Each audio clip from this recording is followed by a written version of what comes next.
नमस्कार। आई scope media में आप सभी का स्वागत है। मेरा नाम है अतीक।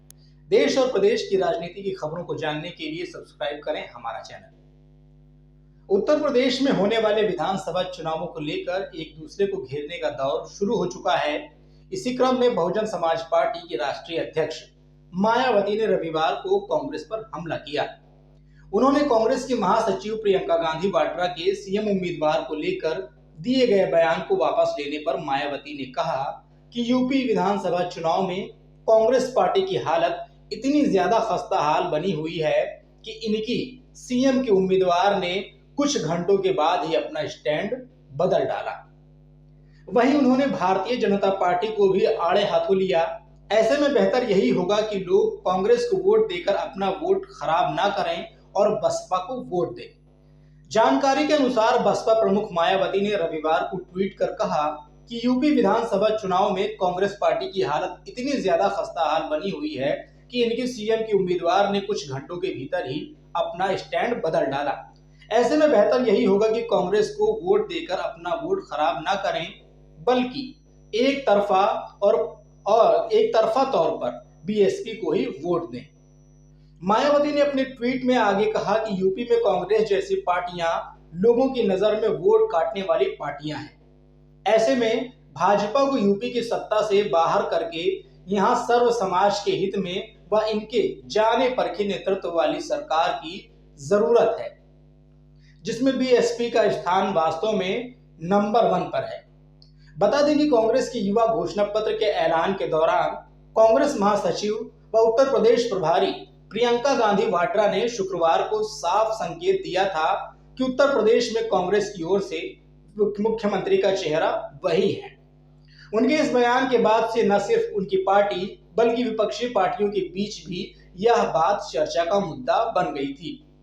हालांकि इसके कुछ ही घंटों बाद न्यूज एजेंसी एएनआई को दिए एक इंटरव्यू में प्रियंका ने अपने इस बयान को वापस ले लिया और कहा कि यूपी में सिर्फ वह ही पार्टी का चेहरा नहीं है, उन्होंने वो बात बढ़ा चढ़ाकर कह दी थी। उत्तर प्रदेश विधानसभा चुनाव से पहले समाजवादी पार्टी को बड़ा झटका लगा है। मुरादाबाद की कुंदरकी सीट से सपा विधायक हाजी रिजवान ने टिकट न मिलने के विरोध में पार्टी से इस्तीफा दे दिया है। इस बारे में रिजवान ने कहा कि इस सीट से चुनाव लड़ेंगे।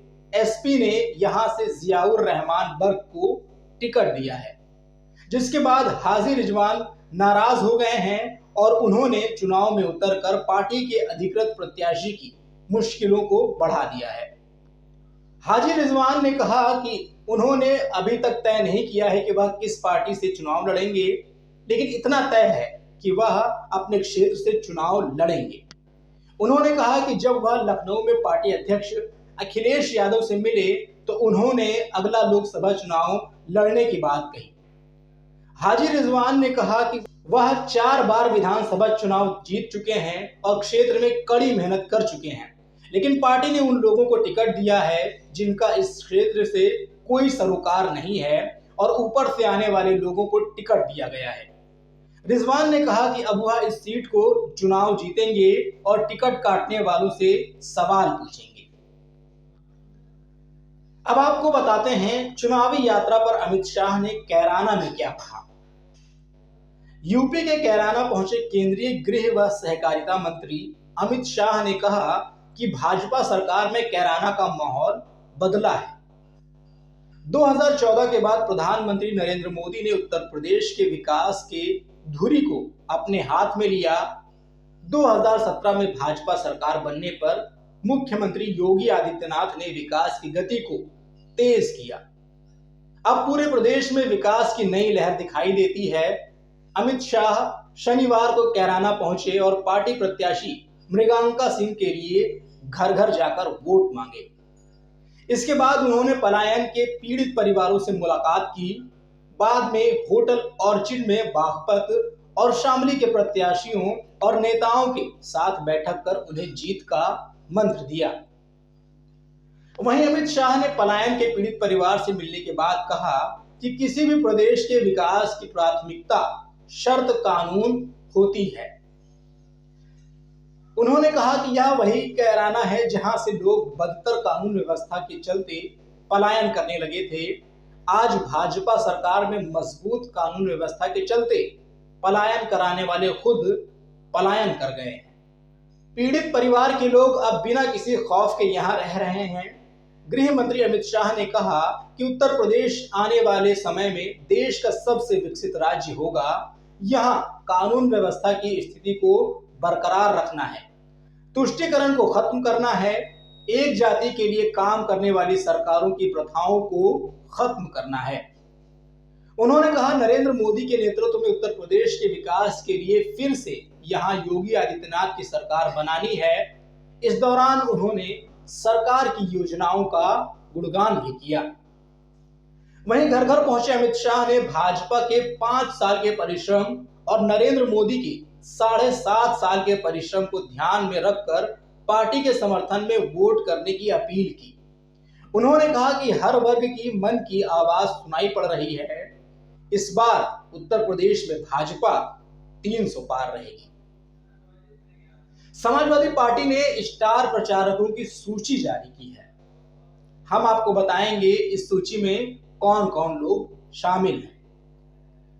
सपा ने पहले चरण में चुनाव प्रचार के लिए 30 स्टार प्रचारकों की सूची जारी की है। इसे आयोग को भेज दिया गया है। इसमें सपा संरक्षक मुलायम सिंह यादव के साथ जया बच्चन और डिंपल यादव का भी नाम शामिल है। सूची में सभी फ्रंटल संगठनों के राष्ट्रीय अध्यक्षों को भी प्रचारकों की सूची में शामिल किया गया है। सूची में राष्ट्रीय अध्यक्ष अखिलेश यादव, उपाध्यक्ष किरणमय नंदा, महासचिव प्रोफेसर राम गोपाल यादव, प्रदेश अध्यक्ष नरेश उत्तम पटेल, नेता प्रतिपक्ष राम गोविंद चौधरी, रमजी लाल सुमन, रमेश प्रजापति, स्वामी प्रसाद मौर्य, हरेंद्र मलिक, डॉक्टर राजपाल कश्यप, जावेद अली खान, राजीव राय शामिल हैं। इसके अलावा राम आश्रय विश्वकर्मा, जगपाल दास गुर्जर, श्यामलाल पाल, सुधीर पंवार, तेजेंद्र सिंह बर्क, मिठाई लाल भारती, प्रोफेसर फहद, प्रदीप तिवारी, सिद्धार्थ सिंह, राहुल भारती, किरण पाल कश्यप, सुधाकर कश्यप, बच्ची सैनी, हरिश्चंद्र प्रजापति व विनय पाल शामिल हैं। भारतीय किसान यूनियन के नेता राकेश टिकैत ने अचानक लखीमपुर पहुंचकर पीड़ित किसानों से मुलाकात की। भारतीय किसान यूनियन के प्रवक्ता राकेश टिकैत शनिवार को तिकुनिया हिंसा में जेल में बंद किसानों के परिजनों से मिले।